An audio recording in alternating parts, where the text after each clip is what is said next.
Gente, olha que incrível, essa semana conversei com o autor best-seller Arnaldo Neto, que também é apresentador do Resumo Cast, maior podcast de resumos de livro do Brasil. Estou muito feliz e me sentindo super honrada. Obrigada, viu, Arnaldo? Você aceitou aí de prontidão o meu convite para participar do quadro. Agradeço imensamente o teu tempo. Obrigada!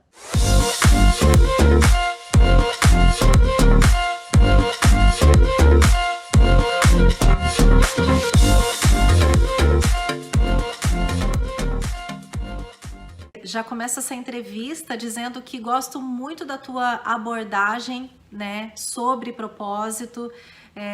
Gosto muito porque você bate muito na tecla do propósito com responsabilidade. Como é que você chegou nesse formato teu de trabalho? Legal.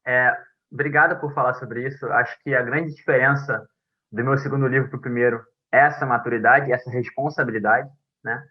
E são dois momentos muito distintos.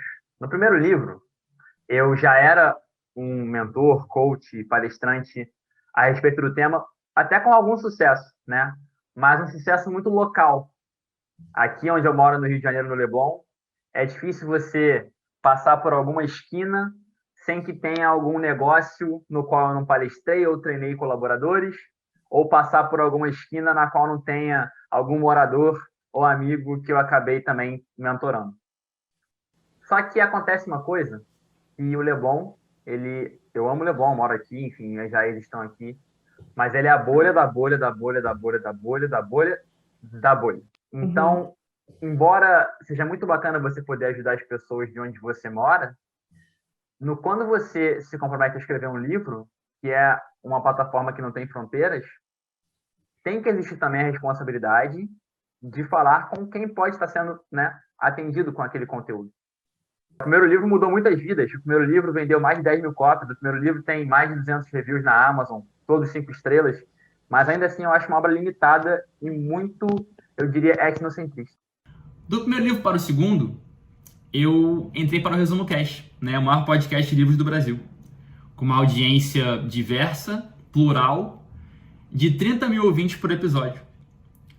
E aí, pessoas do Brasil inteiro começaram a me procurar para encontrar o tal do propósito. Qual era o meu discurso? Encontre seu propósito, larga tudo e vai atrás. Quando eu comecei a falar sobre isso, de maneira até irresponsável, eu admito, em mentorias, eu recebi objeções do tipo: mas Arnaldo, se eu largar tudo, como é que meus filhos vão comer? Sabia? Nunca passei por isso. E a partir dessa reflexão eu comecei a entender. Não pode existir só um caminho, né? Ou eu tiro meu livro do mercado, ou vendo só no Leblon, ou tento buscar um pouco novos caminhos e entregar uma obra um pouco mais diversa. E muito graças aos atendimentos que eu comecei a fazer com pessoas do Brasil inteiro que vieram via Resumo Cast, eu comecei a entender, peraí, tem muita gente que não pode fazer o que eu fiz. E aí, reconhecendo meus privilégios de homem, branco, de família rica, cara, quantos por cento podem largar tudo e ir atrás de um novo caminho, quando muitas vezes nesse caminho, os primeiros meses te pedem para ficar sem ganhar sequer um centavo. Eu fiquei uns 6 meses sem ganhar R$1 no meu começo. Embora eu tivesse dinheiro guardado, mesmo que esse dinheiro fosse embora, eu ia para casa da minha mãe, ia para casa do meu pai, da minha avó, e nada ia acontecer comigo. Mas eu comecei a entender que a maioria das pessoas no país não tem isso. Eu falei, cara, eu não posso indicar só esse caminho, porque ele é muito pouco diverso, né? Ele é muito pouco abrangente. Eu comecei a ver que, além de mudar ao encontrar o propósito, tem outros caminhos. Como, por exemplo, o cara que encontra o propósito fala, peraí, eu não posso largar meu emprego, porque eu tenho que pagar os boletos, tenho que alimentar as crianças.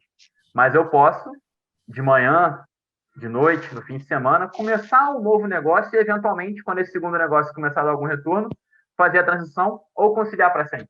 Entendi também que tem outro caminho que é, eu encontrei meu propósito, mas eu não posso largar meu emprego. E só de pensar em trabalhar fim de semana, eu já faleço, porque eu já trabalho muito durante a semana.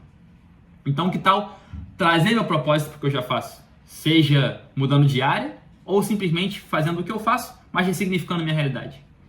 Então foi muito importante, foi quase que um presente divino poder, entre um livro e outro, ter acesso ao Resumo Cast e a pessoas de um Brasil diverso e plural, e entender que o caminho para o propósito, ele tem que ser também diverso, tem que considerar as possibilidades de cada um e tem que ser, sobretudo, responsável e sustentável.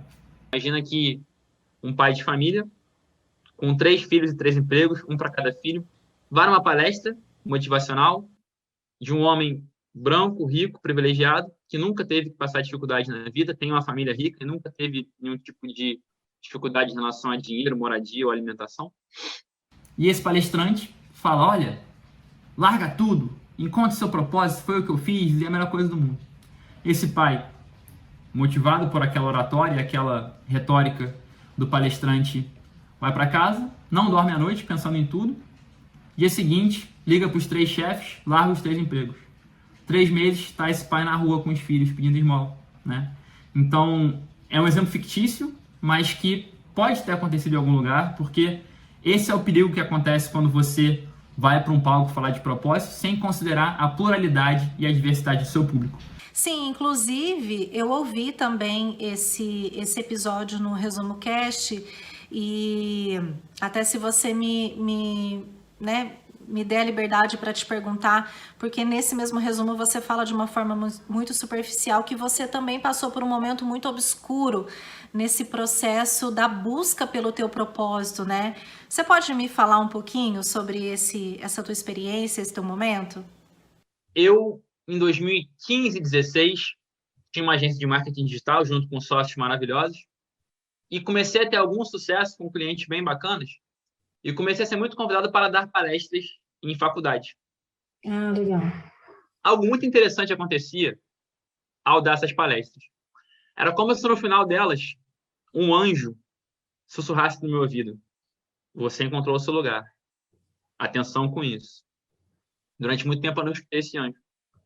Em 2017, essas palestras que não eram remuneradas e para um público de 40, 50, se muito 100 pessoas, isso tudo virou um TED. Eu fui convidado para dar um TED Talks, que tinham lá presencialmente 500 pessoas e online 20 mil. Em outras vezes tinha um anjo sussurrando, dessa vez era Deus gritando no meu ouvido: cara, segue esse caminho, o teu lugar é esse. Só que não foi de uma hora para outra, né? O TED foi em novembro de 2016, ok? E a minha transição foi somente em junho de 2017. Foram mais ou menos 7 meses de recusa. Cara, esse período de recusa é muito interessante, porque você não encontrar o seu lugar no mundo é ruim, mas pelo menos você não sabe o que está perdendo. Meu caso não era esse. Eu já naquele palco do TED, eu sabia que havia encontrado algo divino. E ainda assim recusei. E aí era como se literalmente esse Deus que no meu ouvido sussurrou falasse comigo: olha, eu não vou permitir que você negue esse chamado. E aí eu comecei a ter insônia, comecei a ter muita ansiedade, como quem sabe que está deixando de fazer algo que vai ser superior. E aí, finalmente, no meu aniversário de 2017, como quem realmente, perto do aniversário, resolve dar uma guinada pessoal, decidi sair da minha empresa antiga e seguir um caminho novo para fazer o que eu estou fazendo hoje. Claro, começar a fazer o que hoje faço com bastante sucesso. Para quem também está nesse caminho, né, Arnaldo, vivendo essa incerteza, né, vivendo esse turbilhão aí, como é que a gente identifica o que realmente é essa voz, né, divina, como você falou, ou, sei lá, uma armadilha da nossa cabeça, né? Como é que a gente consegue diferenciar isso? Isso é muito interessante. Eu acho que você identifica isso na recorrência, né? Se eu, por exemplo, eu já pensei em ser tanta coisa, de DJ até modelo, mas já era uma vozinha que passava uma vez só, né? Eu acho que a recorrência traz a resposta. Nesse caso das palestras, era como se a vozinha na primeira vez falasse: olha que legal. Na segunda ela falasse: olha que bacana. Na terceira: isso é legal. Na quinta tava assim: Arnaldo, pelo amor de Deus. E no TED era Deus literalmente assim berrando: fala, meu filho, né? Que nem aquela história daquele rapaz que está no meio de uma enchente. Aliás, hoje aqui no Rio tá tipo isso, tá chovendo pra caramba. Aí o rapaz no meio da enchente, ele passa um cara de boia e ele tá assim meio que quase que submerso em cima de uma casa, água pra caramba, e passa um cara de boia, vem comigo, vem comigo. Ele fala, não, vou ficar aqui porque Deus vai me ajudar.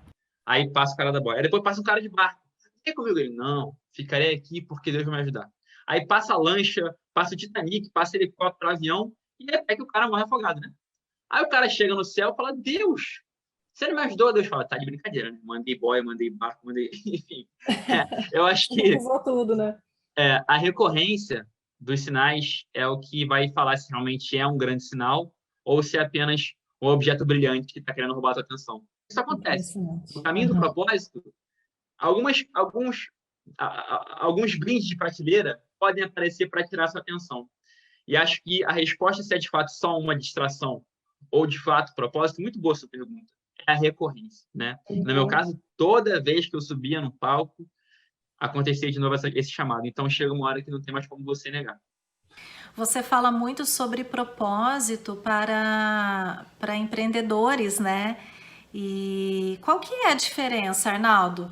Um propósito pessoal, né, com um propósito dentro de uma organização, dentro de uma corporação? A pergunta é excelente. A resposta é um pouco complexa e vou tentar ser o mais didático possível, tá? Vamos lá. Se eu tenho um negócio que é uma marca pessoal, então o propósito do negócio é o mesmo do que o dono, ok? O meu propósito, Arnaldo, é ajudar pessoas a encontrar o propósito. O Vivendo de Propósito é uma marca pessoal, sou eu, embora eu tenha uma equipe maravilhosa, então o propósito é o mesmo, você replica. No entanto, muitas vezes, você tem uma instituição que não é uma marca pessoal. Vamos botar aqui, sei lá, o dono da Nestlé. Nestlé, não sei porque eu pensei nisso, nem como chocolate, mas foi a primeira que eu pensei aqui agora. O propósito do dono deve mesmo, é aconselhado que tenha alguma ligação com o propósito da empresa, no entanto, não é o mesmo, tá? Então, o ideal é que o propósito do dono e de uma corporação, quando maior, como uma Nestlé, uma Nike, enfim, algo nesse tamanho, é que o propósito do dono tenha uma relação com o propósito da marca, mas que não seja exatamente a mesma, porque o propósito da marca certamente vai transcender um pouco isso. Um erro muito comum que as pessoas cometem quando vão buscar propósito de empresa, primeiro é achar que o propósito de empresa é um slogan, né? Vamos criar aqui uma frase publicitária. Pelo amor de Deus, né? O propósito da empresa é o objetivo daquela empresa em relação ao impacto que ela quer gerar no mundo. Isso é o primeiro lugar. O segundo lugar é o seguinte, qualquer trabalho que seja feito em relação à empresa e propósito deve levar em consideração não só o propósito da empresa, mas também dos colaboradores. E assim, existe um exercício que eu chamo de congruência de propósito, no qual, por exemplo, você quer encontrar o propósito da sua empresa. Ok, então vamos lá, primeiro a gente conta o propósito da empresa. Depois, a gente tem que contar o propósito de cada colaborador e gerar uma congruência. Vamos supor que seu propósito, Laís, seja conectar pessoas. Por exemplo, e o da empresa seja fomentar o empreendedorismo no Brasil. Como é que a Laís pode conectar pessoas fomentando o empreendedorismo no Brasil? Então, uma empresa girassol, é uma metáfora que eu gosto de usar, né? Porque girassol gira um para o outro quando não está luz. É uma empresa que tem o propósito do colaborador, olhando para o propósito da própria empresa, e assim tanto o indivíduo quanto todos sendo respeitados. Então, um bom trabalho de cultura deve levar em consideração não apenas o propósito da empresa, mas de cada colaborador e gerar congruência entre uma coisa e outra. É possível ter mais de um propósito, Arnaldo? Ou o que você acredita é que a gente tem que ter um propósito maior para a vida toda? Para te responder, primeiro eu tenho que conceituar a diferença entre um propósito e o propósito, tá? Então vamos lá. Propósito é o que você faz para ajudar as pessoas. É a luz que você compartilha, né? Como o girassol faz, como eu falei. Beleza. Mas não é porque propósito é isso que você vai tratar um propósito e o propósito como a mesma coisa. Um propósito é qualquer coisa que você faz para ajudar as pessoas. Você pode ajudar de muitas maneiras. Você pode ajudar o velhinho a atravessar a rua, você pode pegar o gatinho da rua que está ali abandonado, você pode lavar os pratos da casa da sua vovó, você pode ler para idosos no asilo, tudo isso é um propósito, né? Só que entre tantas possibilidades de colaboração, existe uma superior, aquela que você nasceu para entregar. Esse é o propósito. Então, Laís, não é que o seu propósito não mude. Eu acho que você passa por vários propósito ao longo da vida para encontrar o propósito. Então, quando o Arnaldo tem 25 anos e fala, meu propósito é ajudar pessoas, com 30 ele descobre que é ajudar animais, e com 40, que é ajudar gatos, e com 47, que é ajudar gatos siameses de rua, não é que o propósito dele mudou. É que ele foi encontrando um propósito, até encontrar o propósito. Então, para mim, o caminho é esse. Não é ficar parado ou parado esperando que alguma coisa definitiva vai aparecer. É você fazer qualquer coisa para ajudar as pessoas, e ao se colocar no caminho de contribuição, eventualmente a sua grande verdade vai aparecer. A gente pode dizer que o propósito, ele também é um servir? Desculpa me fazer repetitivo, mas a metáfora do girassol, mais uma vez, é necessária, né? O girassol é o símbolo do meu trabalho, que é muito mais do que eu. Por quê? O girassol, quando está sol, gira para o sol. Quando não está sol, o girassol gira um para o outro para compartilhar a luz, né? Para mim, essa é a grande metáfora que explica o que é propósito. Nosso propósito é usar os nossos talentos, usar a nossa luz para girar para as pessoas e para o mundo. Quando eu explico isso em palestras, ou até individualmente, a pergunta que, não obstante, aparece é: mas Arnaldo, meu propósito é por mim ou pelas pessoas? E eu respondo: os dois sempre. Não tem separação. Por quê?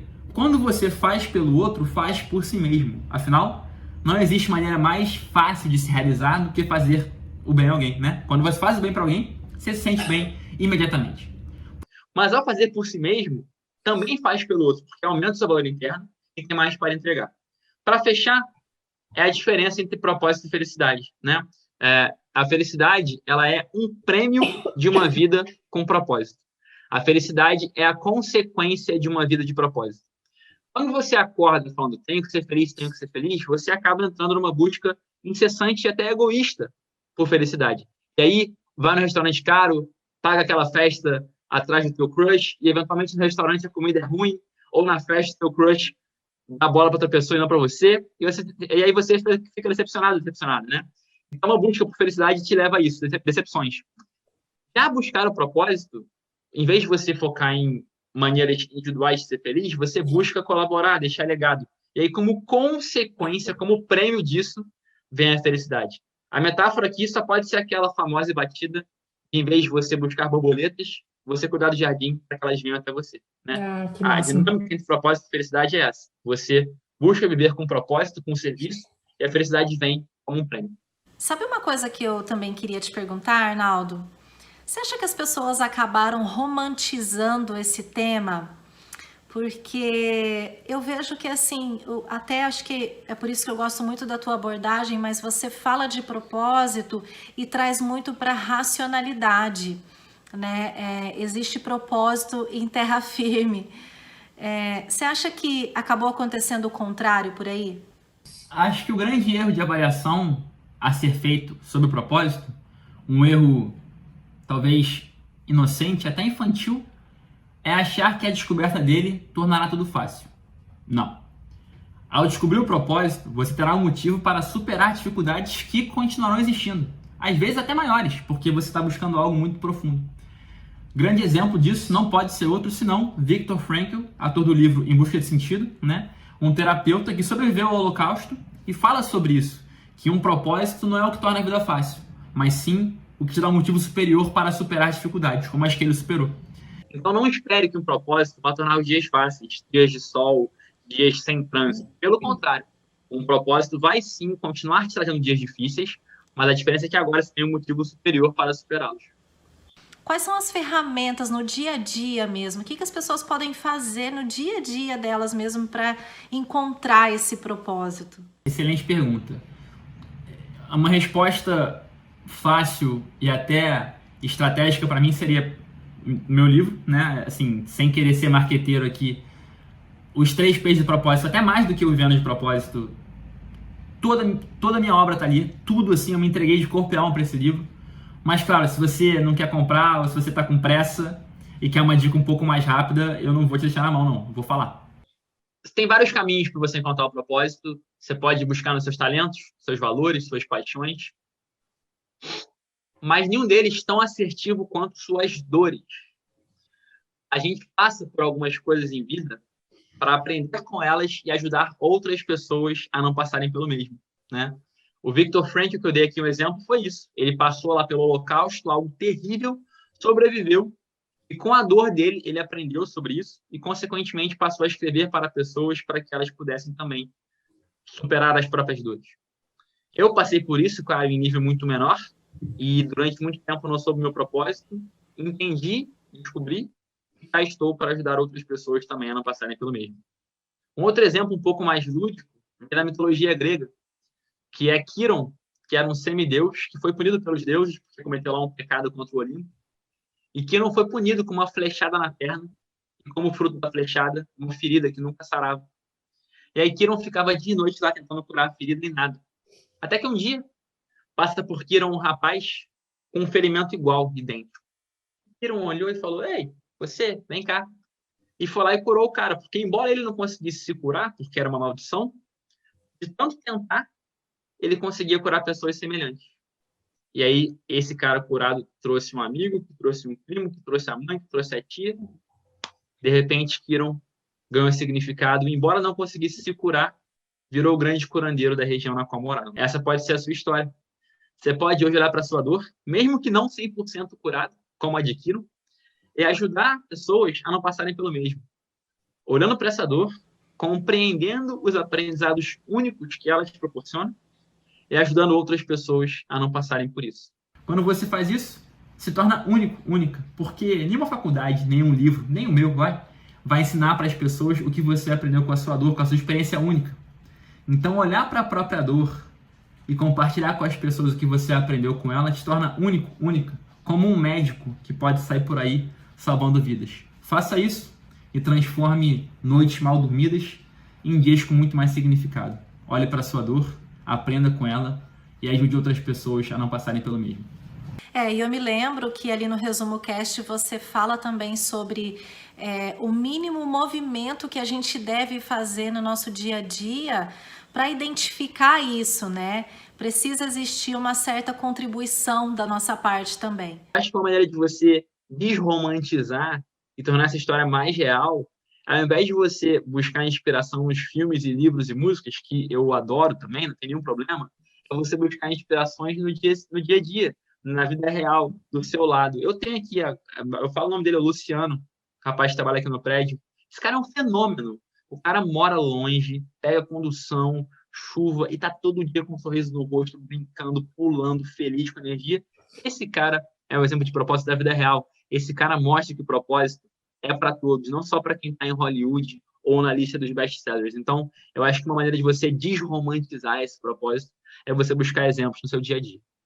E também, acho que esse exemplo que você deu do Luciano é uma forma da gente entender que o propósito ele não precisa ser algo fenomenal, global, é algo que a gente faz aqui no nosso prédio, com os nossos vizinhos, né? Eu vejo muito isso também, que às vezes a gente acaba confundindo as coisas. Eu preciso achar meu propósito tem que impactar o mundo inteiro. E não, né? Às vezes o propósito ele tá ali, é dentro do teu círculo de amizade mesmo, dentro do teu condomínio. Hoje, quem é o Arnaldo depois de encontrar o seu propósito, Arnaldo? Me conta, quais foram as mudanças assim que você notou, né, na tua vida, na tua alma? Sem dúvida, uma pessoa que tem um motivo superior para perseverar e continuar e seguir em frente. Como eu te falei, entre o primeiro e o segundo livro, passei por uma série de questões entre calote, problemas de família, amorosos, entre outras, que em outros tempos eu certamente paralisaria. Talvez não parasse de fazer as coisas porque eu tenho muita energia, mas talvez as usasse como desculpa para não continuar no meu caminho. E de um nível para o outro, com isso tudo que eu te falei, fora a pandemia, fora outras 1000 coisas, eu continuei. Então, eu acho que certamente o Arnaldo hoje que tem um propósito é algo que entende que não tem direito de parar. Eu não tenho direito de parar. Isso é forte. Papai do céu, ou quem quer que você acredite, o cosmos, o universo, a energia suprema, sei lá, me deu um dom. Né? Não só para mim, para você também. Ele conta comigo para que eu exerça isso, para que as coisas fluam, para que o universo ande em equilíbrio. Eu tenho que fazer a minha parte, você fazer a sua.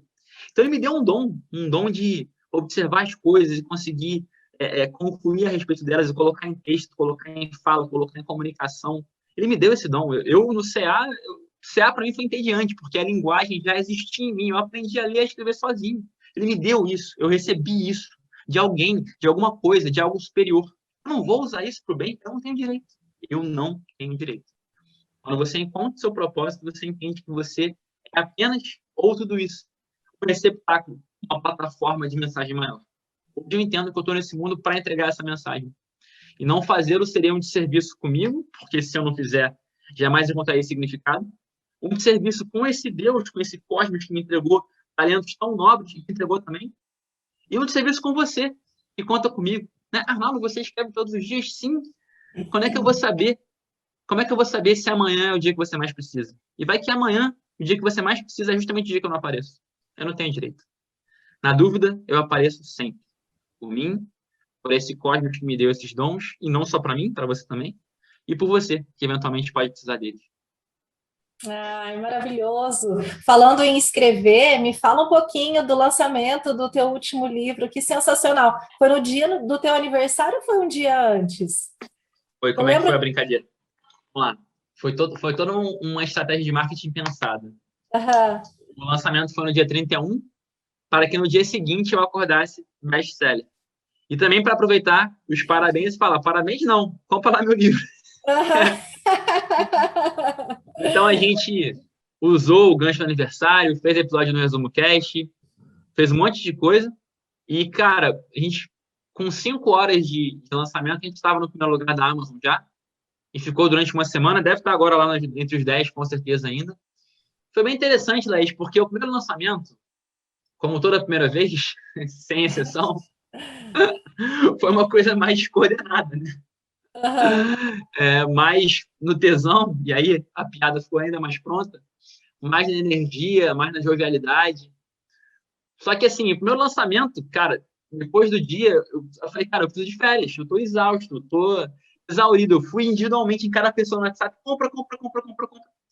Nesse segundo, eu também fiz isso, só que de maneira muito mais organizada. Eu peguei um mês inteiro, dividi o número de pessoas pelo número de dias, aí falei um pouquinho aqui, falei um pouquinho ali, tinha o Resumo Cast, tinha o aniversário, tinha as blogueiras, então eu criei um sistema, né? O primeiro lançamento foi fantástico, acho que nunca nada será igual, porque é o primeiro, né? Como se fosse um casamento, um nascimento, então a galera chegou muito junto. O segundo foi muito bom e muito mais organizado, o que me dá certeza que vai ter um terceiro, um quarto, um quinto. Falo aqui no ar, sem nenhuma cerimônia, que vai ter, nos próximos 10 anos, terão no mínimo 10 livros. Garanto isso para você, para quem está escutando. Podem me cobrar. Sabe até que eu queria te perguntar? Uma curiosidade pessoal mesmo, tá? Mas o que você faz para cuidar da tua energia, né? Porque para quem escreve, eu sei que a gente despende muita energia mesmo, né? O que você faz para cuidar da tua alma? Combinou que quer responder? Tô brincando, porque ela brinca comigo que de manhã eu confesso que eu não sou o cara mais romântico do mundo, né? Enfim, não. Olha. Eu também não. Eu não sou grosso. Eu não sou grosso. Não sou grosso.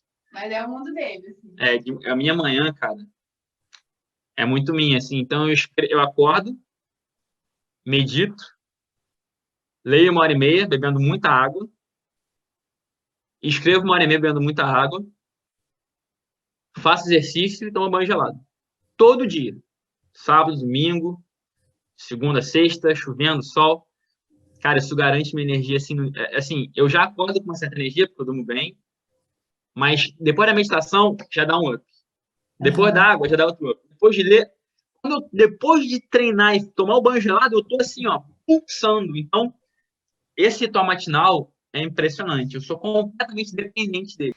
Para a gente finalizar, Arnaldo, eu queria saber a tua opinião. Você acha que as próximas gerações elas vão vir mais preparadas como indivíduos, assim, mais preparadas para identificar o propósito delas?